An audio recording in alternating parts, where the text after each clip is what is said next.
It won't let you live stream to YouTube No, we're live streaming now. So, already. so Be careful what I say. yeah, exactly.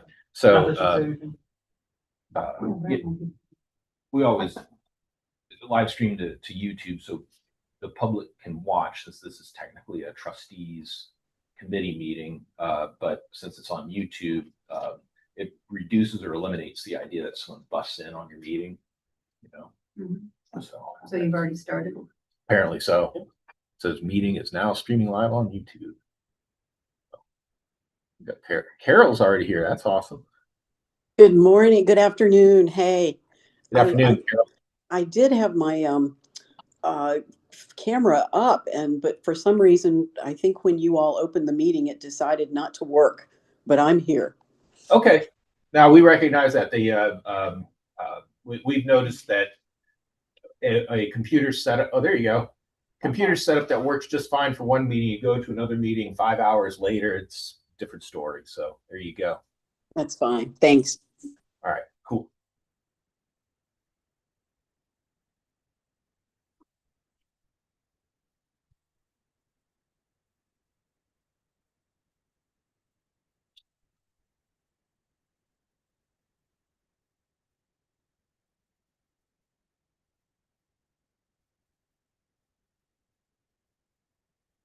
So I always, when the committee chair can't be around, I always ask another board member, trustee, to run the agenda, just to follow best practices.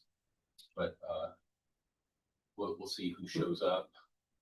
So Carol can do it remotely for sure. Oh Yeah. Of course. No, I think you all got it handled fine. All right.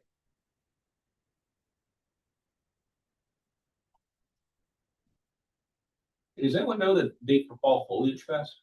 I don't think it ended up on my calendar yet. I want to pull a team together. It could be the second week from now. Oh, is that the tradition? 10th and 11th. Yeah, that's usually when it is.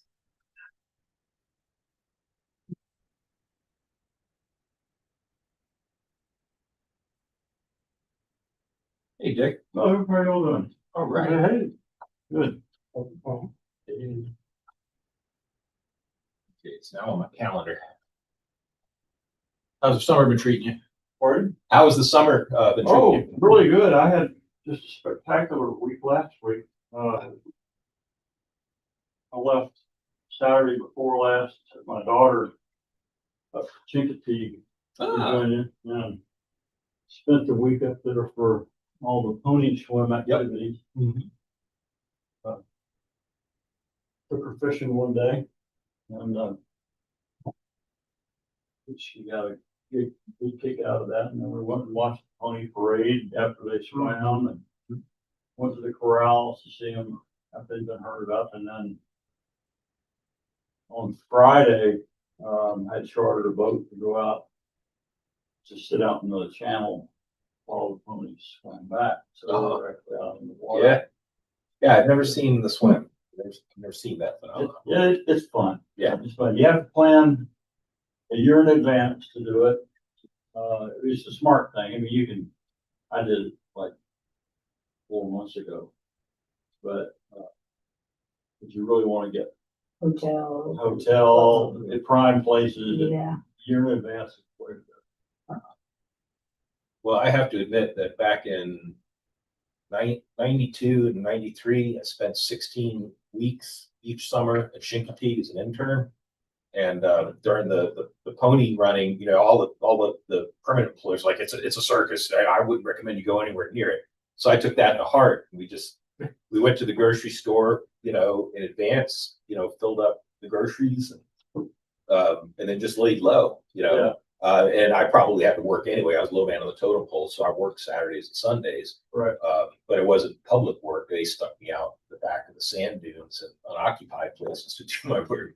So I never saw it. You know, But you were there. I was on the property, sure, in the refuge. You know, just massive numbers of people is what I remember. You know, but The numbers that I don't know about this year, but I've heard that in past years it's been as many as 50,000 people. Yeah. For the day of the swim. Right.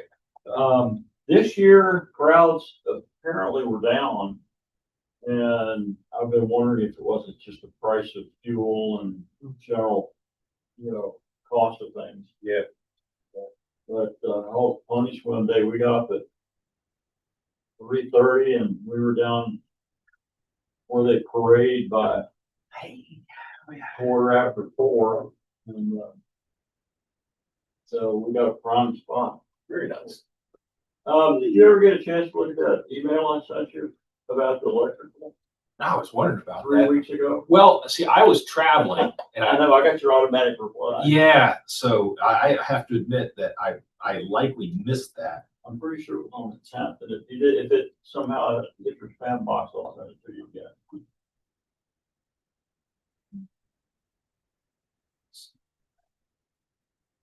Yep, July 10th. All right. Well, thanks for making Sure. the effort. The basic thing is,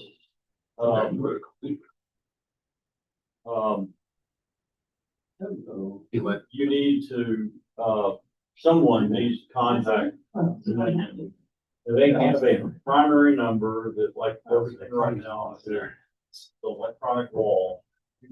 But evidently, the lady I finally got to said was, you can ask for a commercial representative while the thing is talking, and it will, you can get to a human being, which is the commercial representative, what you want. Right. You want to set up an appointment with, someone from their design team or whatever to meet you out here and take a look at it. And then they will assign it, a project number and, get it to the engineering department. The really positive thing is you've already got 3-phase within 100 feet. And it's just a matter of what amendment you want to do as far as whether they would want underground over there or whether they would do, aerial drop. And then the engineer can tell you what they want, what kind of structure they want, the whole meter base. Right. And then, we'll have to have someone, I don't know whether you, does this fall under a DEB project? Saying the same thing. No. Well, just plugging it in. Yeah, we're not manipulating the structure or doing anything. Electrical takes, carries you gotta have the building permits. For. Oh, really? Then I'm a little bit out of my area of knowledge, so we'll have to get some advice. So we need to get a contractor involved. Yeah, you would need to get a contractor involved because, they will have to build some sort of a structure to hold the meter base. Power company will bring the lines from the pole to the meter base. And then, how you connect from the meter base to the, trailer is up to you all. What, Ben was suggesting is that we could just have pigtails coming out. That In the building, so we can have that on it. matching plugs to the trailer. The color coded ones? Pardon? The color coded plugs? Is that what you're talking I don't know about? if they're color coded or not, Okay. but whatever that, that connector, that format of connector is, you have to have, the opposite of it, the female or male of it. Yeah. They're the four connection. Okay. And, I know from working. I don't think it's gonna be horribly expensive, but it's just Navigation. the hardest thing is gonna be getting through to Dominion. And then, y'all have to probably find out. We don't own the property either, so. Well, that's what I was saying in the email, is that Build on you it. probably need to Actually, contact the the, GE building has the same. accountant, city Waynesboro building official. And And they're good people. They're pretty easy. Oh, yeah, you can. I'll be happy to. Further than we got before. Yeah. And, Ben, Percy, the electrician I had, he, has volunteered to come at his own cost. So, to the, whatever the planning meeting, all he would want is an opportunity to bid when the time comes up. Oh, yeah. Absolutely. Shame on you. I mean, come on. Sorry, we needed closure on that anecdote. Hey, good afternoon, everyone. It's good to see everyone. Tom Benzing sends his regrets. He is on holiday, so he won't be joining us today. But we thought we should have this meeting to kind of keep momentum going. There are a few things that we would like to be able to share and so forth. Now, just to follow best practices, I see we have Dr. Nash and Dr. May from the Board of Trustees and Mr. Bratcher as well. Oftentimes we like to have a trustee walk through the agenda, but for expediency's sake, I'm happy to do it in lieu of a trustee. So unless somebody really wants to do it. We're good. We have full faith in you. Okay, all right. Yeah, let's just skip the formalities and we'll dive right into this. So thanks for everyone who's joining us online.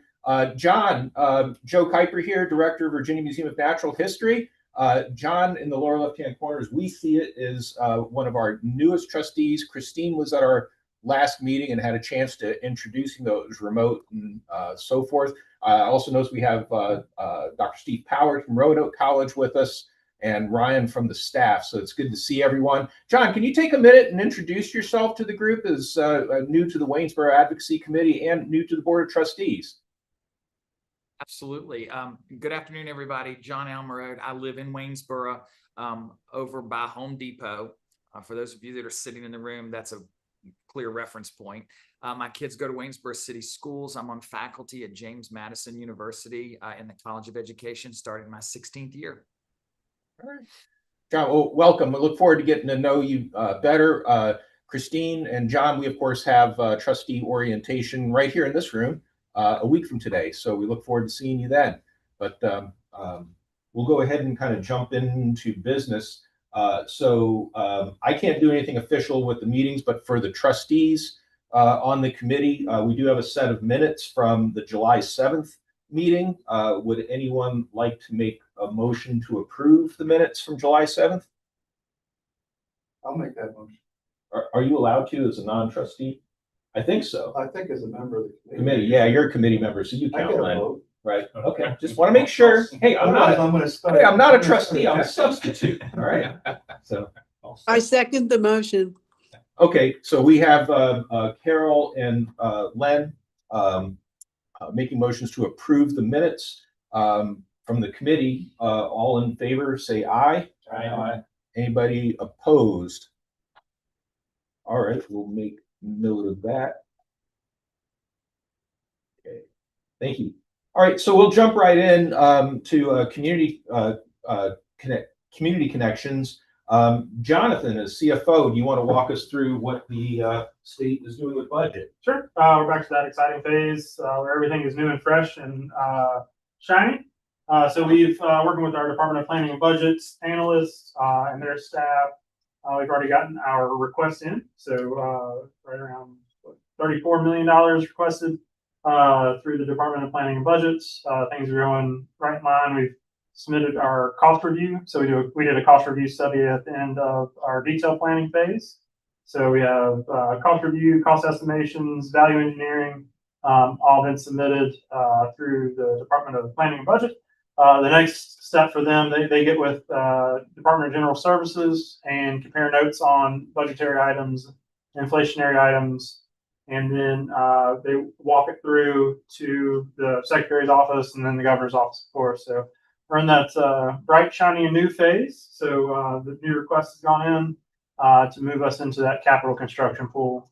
We've already gone through the other three steps in the process, completed those, signed off by Department of General Services, ready to move into that final funding stage and get working on the working drawings phase. So that'll be another 12 to 18 months of construction drawings. So those are the drawings and the details that go out to bid. So that'll be the portion of money we will receive first. So exciting things. It's fresh and new, and the process starts all over again. So new set of characters out there we're working with, and the both secretary and governor, to work this thing through. And Jonathan, just to remind everyone, there is a difference in, well, no, sorry, the construction drawings are part of the total project cost, but what's the relative cost of the working drawings? So, just estimate, so it's not just with museum and special. So you might just Google what costs are for this, but ours are gonna be around $2.9 million. So right around $3 million to get the working drawings done for both the museum and the exhibits. So, you'll see some other numbers floating out there if you were just building a, college dorm, for instance, for this phase of the project. But yeah, we're right around the $2.9 million mark. So I think that's good to keep in mind, because as we advocate for this, we're not asking for something on the order of $30 million all at once, right? So we basically get fed for these various components of the project.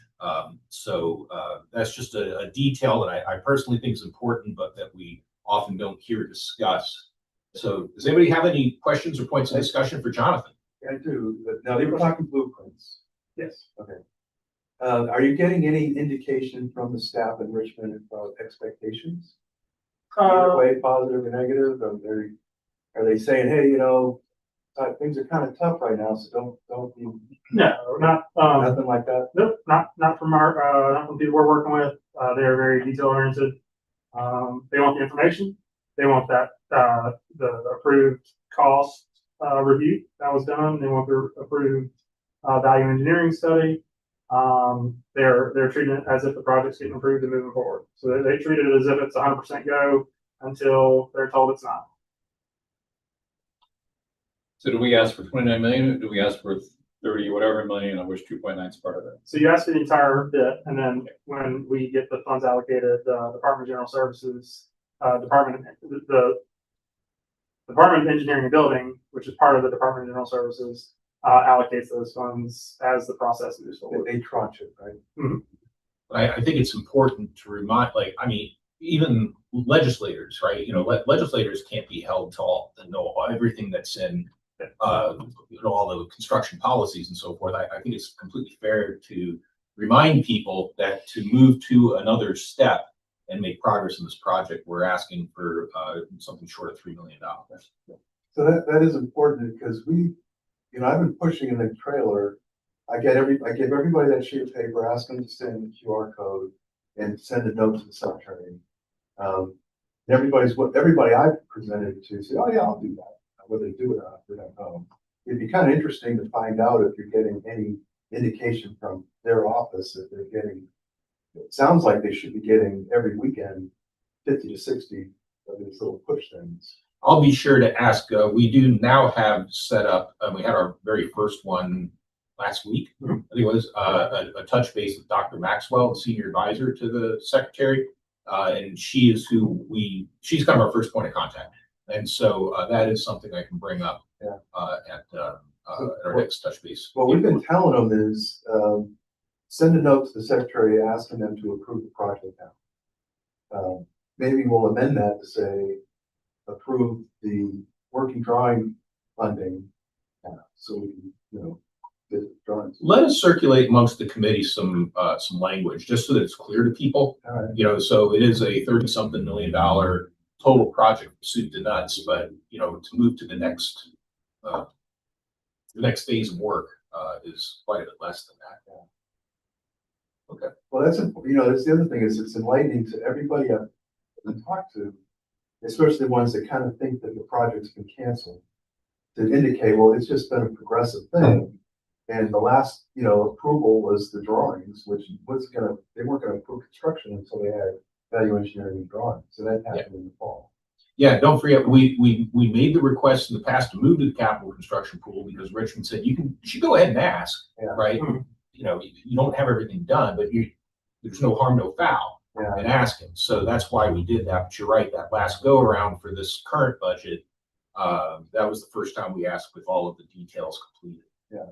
And that's the response you get is, oh, okay, that makes sense. They, it eliminates that thinking that we got funding's full. Yeah. It just kills it right away.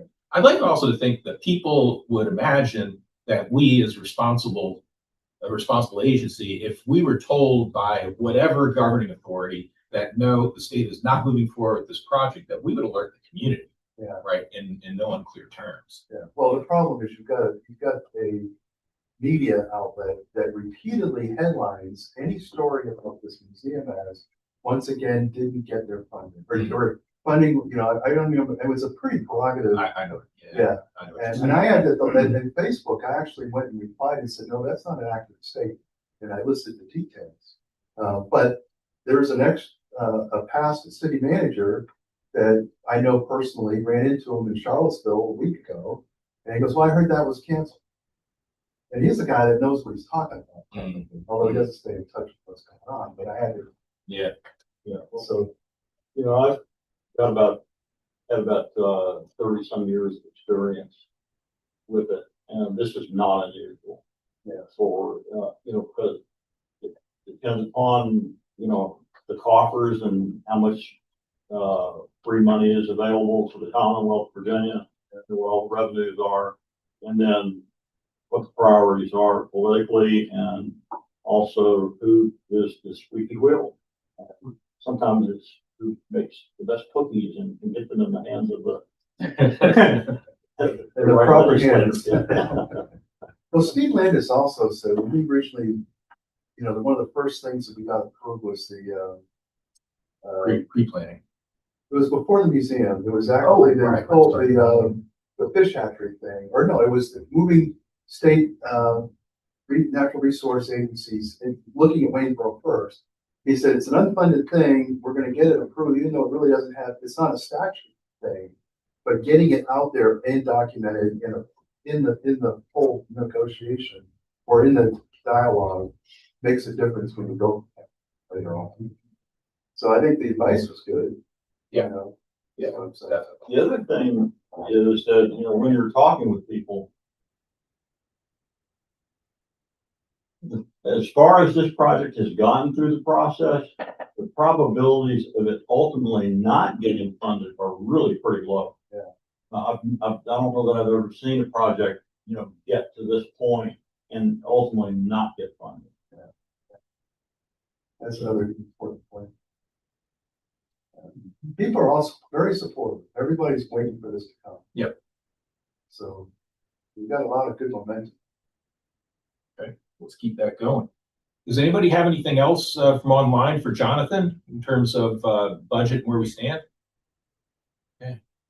All right, next on the community connections is STEM and ESL. It's a follow-up from the last meeting. Just to refresh very quickly, when we spoke with the senior advisor, Dr. Kate Maxlow, one of the things that she had just suggested that might help align the work that we do with priorities of the current administration is we talked a lot about STEM career pathways. That's the verbiage they use. I think we've talked about that a lot and push it a lot. But if you can also intertwine ESL opportunities into that, so English second language, Spanish speakers, and so forth. And we've been given a few folks, they are in the minutes, that these are folks who can potentially help out. I do believe we are getting flyers translated into Spanish, and I'm hoping that we can bring them next week to drop off. So keep fingers That crossed. would be good. All right, and then On the last page. Okay.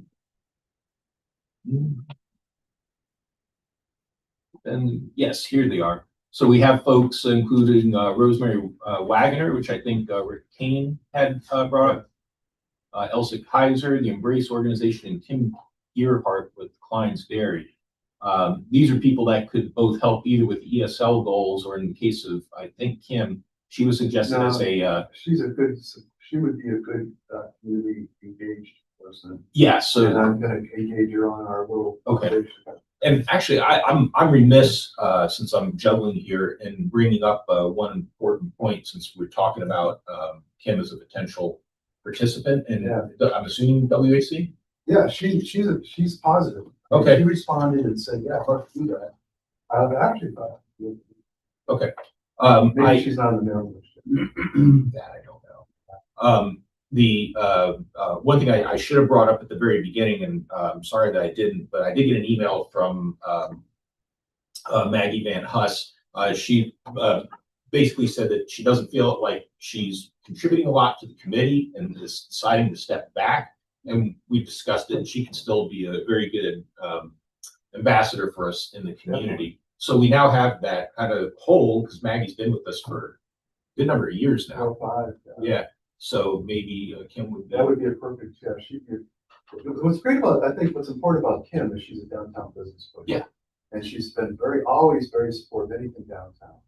Very much engaged, very much community minded, and she wants to do it. So yeah, she'd be a great addition.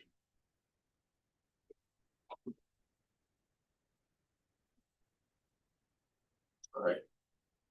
And I don't have a lot else to report on in terms of taking steps forward with doing more to connect to English second language communities. We've been kind of busy over in Martinsville, and plus I was traveling, so we haven't really pushed that a lot. But we'll see if we have a better update on that at the next meeting. Sound like you guys had a monster dino fest. Good one. Yeah, so it was good. It was good. So yeah, we continue to succeed with those with that family science festival model. It's worked out very well for us. So yeah, we had nearly 4,000 people over that's 2 huge. days. So yeah, That's building speed every year. Yeah. And I will say, I'll just spill the beans. We haven't talked a lot about this yet, but and now we haven't signed a contract yet or anything. But if you go back about 12 or 13 years, we hired an art firm called Origami to come to the museum, and they created an art installation called Elastic Park, play on Jurassic Park, and they created a balloon sculpture of our Acrocanthosaurus out of 10,000 individual balloons, and created an environment, palm trees and bugs, and there was a steaming pile of poo behind the dinosaur and stuff. So everything you could want. Realistic. Oh yeah, everything you could want in a sculpture. And so it was hugely popular. We had a benefactor who gave us the seed money to pay for that. So we contacted the company, and they're eager to come back for next Dino Fest to kind of be the headline. So we're talking about various things, but it's kind of a cool thing we're really excited about. It was so popular last time, and with the success of Dino Fest, we just think the two of them together will make for a very special experience. So, and that's why in our business model that we want to have, while we'll still participate in Fall Foliage Fest, we'll still participate in River Fest and others when our campus is up and running. We do want to run museum-specific festivals as well to draw on people of different interests, because I think someone who's interested in dinosaurs or has kids who are interested in dinosaurs might be a different family than those interested in, say, fly fishing or aquatic macroinvertebrates or something along these lines. So, all right. Okay, so if we then kind of move over to part 2 under community connections with the trailer, visitors served has been huge. I've been so impressed since we brought it back, the number of people who've been coming. Have we kept it? We stopped running the trailer due to summer temperatures, or we kept it? Oh, going? no, it's great. So it's okay. All right. Mary and I went down on the hottest day. Stayed, It was like 91. And you guys. stayed till noon in the last hour. And last week I asked if I could help, and they said they were full. They had people come in. And I have a girlfriend who says she checks every week, and if they have a hole, she's signing up and walking good. her home down here to do it. Cool. And going back. Is So that Susan? Yeah. Yeah, good. yeah. So yeah, I mean, the numbers have been consistently, and I'd still say 60% are new, never been through that trailer.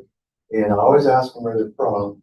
And, this past weekend, I wasn't there for a whole lot of time, but I only had one person say I'm from Waynesboro. The rest of them standing and, usually over the mountain, mostly. Crozet, whatever, and that sort of thing. That's awesome. But yeah, it's real consistent. Now Dan brought a thermometer, humidifier, humidity. Keep an eye on it. Yeah. I want to know how hot it was. Yeah. They hit 90 some. I went, I think it's time. Yeah. Yeah, that's pretty tough. One thing about that trail I want to mention is it was meant a suggestion about doing a timeline on the wall of the exhibits with the fossils and stuff. Mhm. I think there might be a misunderstanding of what we're talking about time. It's not a timeline on the project. It's a timeline. It's a Jurassic timeline. It's the timeline of the epochs. Yeah. That's what they want. Well, Tom was thinking of something different. Okay. If you can do that, because I think it makes sense, because when you show the children the limestone, and you talk 450 million years, and then you go to the next one, it's 100 million years. You know, they're kind of like, I mean, that concept of time is a little hard to deal with. Gonna say here, this part of it is when your grandparents were alive. Yeah, exactly. Yeah. But deep time is something that people struggle with in general, I'd be happy I think we could just do a rectangular graphic. Just That a can get, banner, yeah, okay. that you can hang up in there. And if I can just move on to volunteer feedback. Yeah. The shirts and the name tags are a big hit. They look really good, and everybody was excited to get them. And then Francine, she came in and asked if she could go to the farmer's market before she started. I'm out there for a while to cover for her. And she came back and she says, I was walking through the road and somebody walked up to me and said, tell me about the Bikini Museum of Natural. All right. Yeah, name tag and her shirt. All right. Yeah. Good investment then. Yeah, it's people notice. It looks professional. Yeah. And incidentally, maybe let's talk about maybe September, October, another luncheon for volunteers That would be great. up here. Yeah, Mary told me that, I don't know who the volunteer was, so impressed that you were there to thank them Oh, geez. for coming in. So that was important. Well, we know Action Martin is really important as volunteers and all they do. In fact, if you go into our fossil overlook and you go to where you have the Cretaceous fish display, those specimens were prepared by one of our volunteers who comes in most every day and scritches at the rock to expose the fossils. So, you know, that never would have been done. It's just a number of hours in the day kind of thing. So we recognize the value of them. And that leads us to the status of the electric hookup. I was just talking with Dick from our board over here. The good news is it's all completely doable. And there is no bad news. It's just a matter of we just have to go through some steps. And the first one will be to make sure we hook up with a human being at Dominion. Yeah, try to get through the electronic wall. They have artificial intelligence hard at work.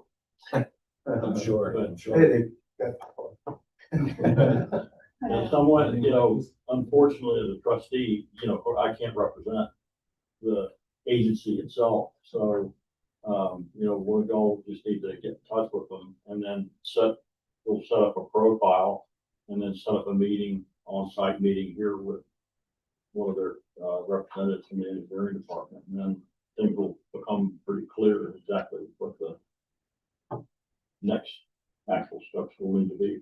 Excellent. I Well, think it might be important to note that when Dominion gave us a grant to build the Dominion Pavilion. And as part of that grant, they did a Dominion work day, and they came and they set the power up there.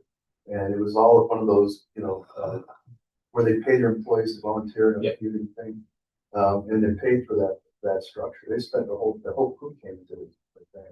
I don't know if that's an option. I really don't know. I wouldn't know how to contact with their philanthropic side at all. We were working with a fellow named Dan Janess, who worked in the same agency that Lisa did before she moved. The the Virginia Community Foundation or Outreach or whatever that. It's up on the 19th floor. Yeah.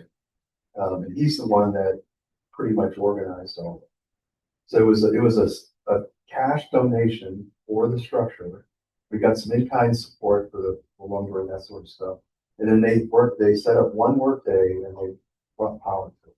Cool. And they had to bring power from, I think, the corner over here, because there was no power at where that pavilion is. Now, I'm not talking about this pavilion, I'm talking about the one, Across the street. Yeah, across the street, yeah. Anymore? the one that says Dominion Pavilion. Yeah.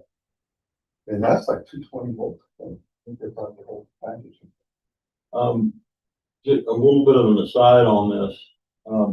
Is there any way to have like even a window unit? I don't know if there's any part of that structure where, you know, a regular window air conditioning unit could be put in or a portable of some sort. We can make one. Yeah, There's no window. Well, I mean, the reason is I've got a 5,000 watt Honda generator sitting at the house that's not being used. I put in a whole house generator, so it's not something I'm going to be using. And if it can be put to good use, you know, I just want to make sure you lock it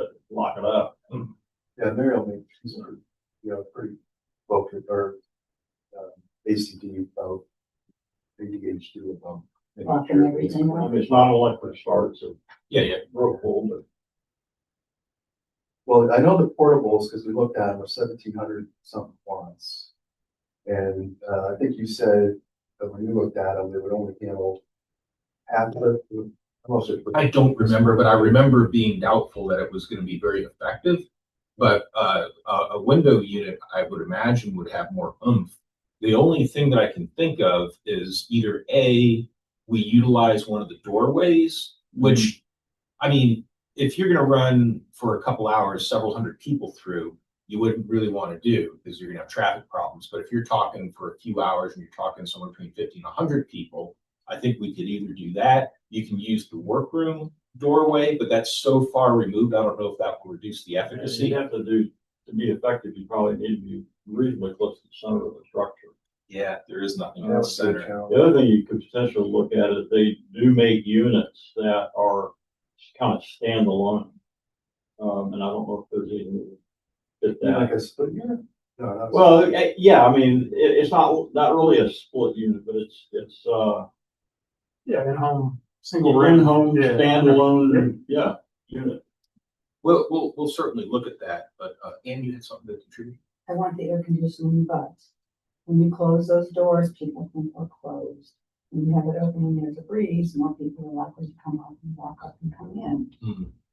And you guys stand out on the scoop. We stand outside, we talk to people, and that air conditioning is great for the exhibits, you know, for keeping this, everything steady. But people don't come up unless they see that door open. Yeah, I think there's something to be said about that. Let's continue discussion on that, and I will at least do the homework to look and see what the requirements are. You know, I've never used one of the standalone units, so let's look into that. But I think we can also set a goal for power being connected permanently to the trailer in advance of next summer. So, I mean, we're almost past all the hot weather now. right. There was 2 days, 4th of July and another Saturday in July that was like very, Yeah. and it was the right move because it was 100 and something, 78% humidity. Or you're gonna want to keep any level of heat in there open window. Well, only while it's open. I think everything that we've chosen and put in there can handle freezing temperatures or the heat and humidity without a problem. Or they're non-accession specimens from our teaching collection. So since that the HVAC unit is both AC and heat, we can still run it in the winter if we wanted to continue, but we won't have the farmer's market. Right. Yeah, I mean, absolutely, the farmer's market's still on here. Yeah, I mean, now this year, after 3 years, people are actually making a point to come here to see just, you know, but you know, I drove in here Saturday and people are starting to set tents up along the road because they're not in the farmer's market. You know, they're lobbing onto the traffic. I mean, it's really, and the parking lot was full all morning last Saturday. Mm. It was Good job, impressive. What's that? Good job, Greg. Chris, like, yeah, sure. Yeah, I'll take it. Get back and watch. Yeah. Well, I want the farmer's market when we open the museum to still be accessible and nearby. Because that's what's something people to walk across. I think if you can, in the landscape part, maybe build a purpose-built environment for the farmers connected on the property. If what we hear is that, you know, the farmer's market's going to remain there, we have no say over the farmer's market or anything like that. If the farmer's market's still there, I mean, as we said, we always wanted the museum and the South River Preserve to be one experience. I completely agree. Yeah, they want to be there. Yeah. They're just wondering where they're going to be. They don't really know because nobody's said it. Talk to them about that. Yeah. But I mean, there was even some discussion, we were getting to originally. I think that discussion started when they thought they were getting kicked out. But then there's infrastructure work needs to be done too, so. Well, in any case, if Right, there's some way to make it, to integrate their, you know, that into that landscape design, I think it would be a win. And a great tie-in to the museum and the whole concept. Well, it sounds like we have a a little bit of homework to do with the electric hookup and to look at some short-term AC solutions and so forth. But again, I think maybe, you know, as I thought this through, we'll find out when the farmer's market is set to be open in 2027, and we'll set a goal of having the electric done before. It'll be the same May to October. Pardon me? Should be the same May to October. So the Like first weekend in May. May. So let's just say the goal is April, which we have the art festival, the street art festival. So we'll be, First weekend in May is not. No, I mean, The April. first event. I think April is Riverfest. Riverfest. April is Yeah. Riverfest, yes, of course. So why don't we set Riverfest 2027 as the goal? I think that is April 29, May 1st or something like that. Okay, there you go. Last week. Oh, then actually, next up on the agenda is our events. So the first on the list is fall lecture series. For those of you who are new, right here at the Wayne Theater, there are Tuesday night events on the Wayne Theater website, the museum website. So the first one is September 8th, 7 p.m. at the Wayne Theater. And that is, I know it's in the minutes from last time. Northern bobwhite quail and managing land wildlife. Yes, thank you. So I think that's going to be a good addition. So yes. And, so we have the fall filled up. We're still working on getting the spring concluded. And one of the folks that we'll bring in for the spring is our newest curator who started in June, Dr. Jackson Roberts, who is a reptile and amphibian expert. So we'll get him here in the springtime, which will be good. And then for Fall Foliage Festival, I looked it up, it's the weekend they're talking. okay, that was October 8th. Hold on. Yeah, that's here, it's October 10 and 11. 10 and 11. 2026. So, Second weekend. so your plan would be to have a table in the festival instead of opening the trail. I think the table is going to be more effective. Definitely more fun, Okay, because you can get anybody down. No. Yeah. no. On that weekend. Yeah, they'll come down here. Everybody Oh, parks and they okay. move up. Yeah, No, so it was a wash. I'm, 2 years. so when we get close to that date, we can discuss it. And we're happy to have the trailer open if somebody feels strongly about it. Particularly if we have volunteers to help with that, but I think we're going to focus the staff effort in the downtown. Just to be able to connect with people and give them the updates to what's going on. Okay. There was a concept that the Downtown Association brought right at the beginning of this whole redevelopment thing, was that if you got more than 50 feet between one business and another, it's like you might as well put a wall. People don't want one. And that's why you didn't get the traffic down there. People park there, they come up to the thing and then they leave. The reason why the festival or the trailer is so successful at the farmer's market is because it's right there. The people are going there and it's just right there. So are they bringing the art mobile in from Richmond? Because if they do, they're parking it over there. Not in the People are fall going there. forward, They used to. I think they did it. Didn't we had an event where I could not make it. So we had our truck, our trailer. The trailer, that was the Street Talks Festival. Yeah. Yeah, but they don't bring it to the fall forward. They haven't. But I think that's the key. Your fine arts trailer was there. Because they parked up here on the end and Yeah. people did, but they didn't have good signage that said come here. If you got 50 feet, it's difficult to get people to make the trailer to cover that. It's just, they don't do it. I'll find out. I don't think so, but I don't know. Well, that's certainly an interesting human nature. Kind of question, Len.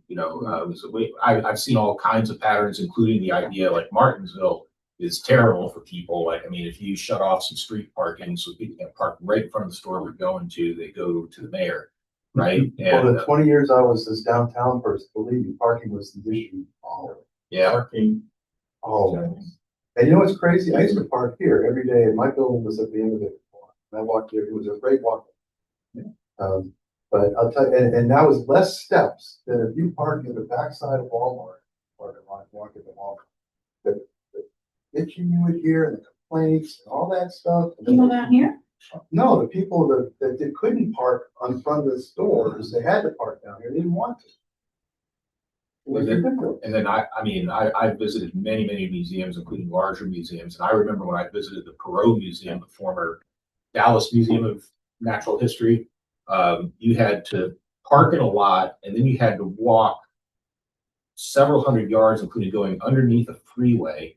And then you came to a pyramidal, like, it was almost like looking up at the pyramids of Gaza or Giza. It was like, oh my God. And you had to walk up this and then go across this large concrete expanse and then up another set of steps just to get to the lobby. So it was a hike, it was a commitment. They get hundreds of thousands of people in here. It just depends on the environment you put them in. So that's nuts. I think your first sign of success in a small area is people complaining about parking. Yeah. I think that's like number 2 on the list. Right? Hmm. There's enough to do. It says that the automobile is going to be in Virginia Beach that weekend. So It is very popular. I talked to the guy and I think he said that they didn't have, it wasn't one. Then it up, they got there, didn't get a track. And it's all relative too. We'll move along to open discussion here. The first or the one bit that I want to bring up. We did officially make a request through Dr. Maxlow to have our board chair and other interested parties to come meet with the secretary. So we're waiting for a response from that. And so we'll let folks know because, part of that meeting is going to be about the museum's operating budget in general. Just FYI, it's only been this fiscal year that we finally reached a point that is equivalent to 2008 fiscal year. Ask you about that. Yeah. So we've now exceeded 2008 funding levels. So for the first time in almost 2 decades. Well, I remember the first 3 years I was on the foundation, you guys would get cut every year. Yeah, you can see we have a graph that shows the trend downward, and then we've slowly built back up, and now we're back to levels we were at. Will you be able to restore some of the programming you had to eliminate, like the Virginia, what's that Max, which is very popular? Oh, we still do it. Yeah, but not as frequently. You would do No. it. Yeah. Well, that's we have plenty of cash for that now, but it's a manpower thing. No, our big thing right now, it's what everybody else faces is that everything we do is just more expensive. Whether it's a contractor or utilities or just putting fuel in a vehicle so the educators can get to an outreach program. So just bringing me and Jonathan up here just automatically costs more. So your 2026 budget in 2008 dollars is probably 20-30% less. It's If you- 8 now, it should be 5.6. We're behind. Yeah. But catching up. We're still amazing. Yeah, we are catching up. But anyway, that's going to be part of it. But so that's one of our priorities. The other priority is to make sure they are aware that we are ready to engage with working drawings and what that budget entails. So we'll just keep everyone up to speed on that as we learn more. So that's what I have. So I don't know if just want to go around the table. Anybody for any other open discussion items? Okay, online, does anyone have any open discussion items? Okay, well, no, we're short a couple of people, so I guess we end up having, a shorter meeting. So I'm gonna defer back to the trustees. We're good with adjourning. Carol, Christine, you guys are good? Okay, well, everyone, John, thank you so much. It was great to have you here. Steve, good to see you. Christine and John, see you next week. Carol, we'll actually see you next week as well as all the other trustees for the full board meeting. So thank you all very much, and we'll keep everyone up to speed. So thank you. I'm coming down on Friday to meet with as many curators as I can. And Hayden is going to be your Sherpa for that. Yep. I'm excited. Thank you. Through the mountainous architecture of the M&H. And point out the crevasses. Yes, no falling into crevasses. All right, very good. So we'll see you then. Take care, everybody. Right. Okay, thanks, John. Look forward to talking next week. Absolutely. Bye-bye.